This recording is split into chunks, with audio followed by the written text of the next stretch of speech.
밤 이렇게 시간이 안 가는지 정말 버스 안에서 going 이불 속에서 going은 언제나 너에게 going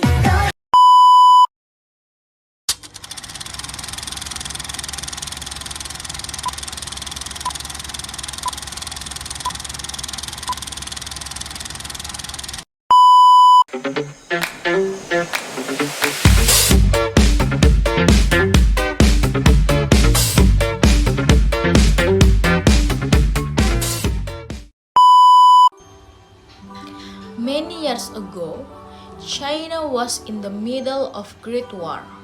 The Chinese emperor said that one man from each family must leave his family to join the army. Mulan, a teenage girl who lived in a faraway village, was outside washing clothes when heard the news with alarm. Running into the house where her father was carving a piece of wood, she cried out, "Father, did you hear what the emperor has commanded?" "Yes," said her old father, putting down his carving. "I heard. Well, I might as well go pick up." He stood up and walked very slowly to his room. "Wait," said Mulan. "Father, you have not been well. If I may say so, why at your age must you keep up with all those young men?" "What choice is there?" said her father. "Your brother is too young." "Yes, of course he is," said Mulan. "But I have an idea." She poured her father a cup of tea and handed it to him. "Father, please sit a minute. I'll be right back." "Very well, dear," said the father. Mulan into her room and with her sword cut off her long black hair. She put on her father's robe. Going back to her father, she said, "Look at me. Now I am your son. I will go in your place.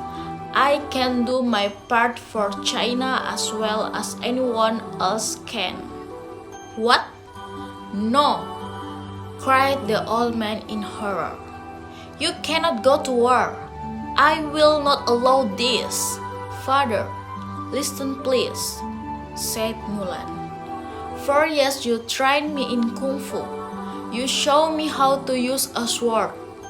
She swung the sword back and forth with might. "That was so you could protect yourself," said the father. "If they find out you are a woman, you know as well as I that it would mean your life." "No one will find out, father," said Mulan.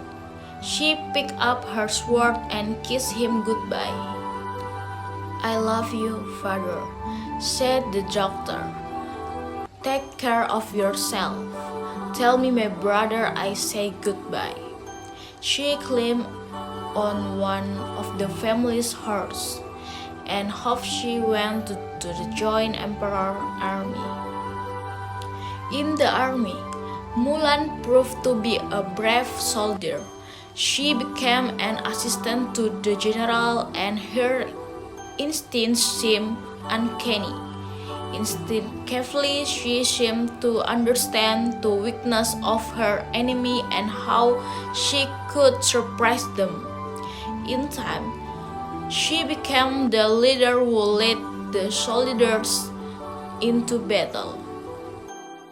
Her battle went so well that she was put in charge of even more soldiers. Her battles kept on going well.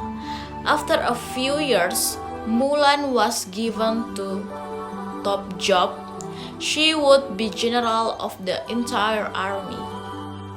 Not long after that, a very bad fever swept through the army. Many soldiers were sick, and Mulan became sick too. The general of the army, When the doctor came out of Mulan's tent, he knew the truth. "The general is a woman," yelled the soldiers. "How can this be?" some called out. "She tricked us, and we will not fight for a woman," they said.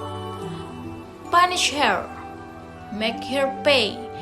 The cost is for her to die."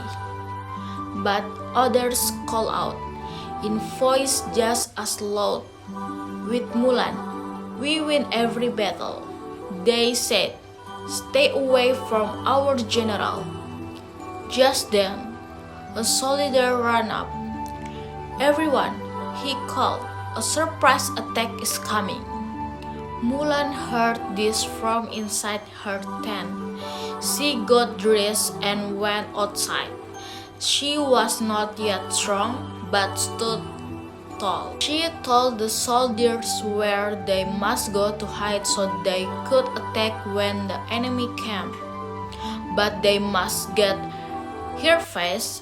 The soldiers, even those who did not like that their general was a woman, could tell that Mulan knew what she was talking about. It worked. The battle was won. It was such a big victory that the enemy gave up. At last, the war was over and China was safe. You can be sure that after that last battle, no one cared anymore that Mulan was a woman. The emperor was so glad that Mulan had ended the long war. He set aside the rule about being a woman. "Mulan, stay with me in the palace," he said. "Someone as smart as you would be a fine royal advisor." Mulan bowed deeply. "You are too kind, sire," she said.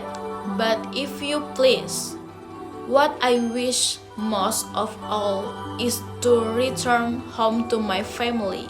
"Then at least take these fine gifts," said the emperor. "So everyone at your home village will know how much the emperor of China thinks of you." Mulan returned to her village with 6 fine horses and 6 fine swords. Everyone cheered that she was safe. The person who had saved China was their very own Mulan.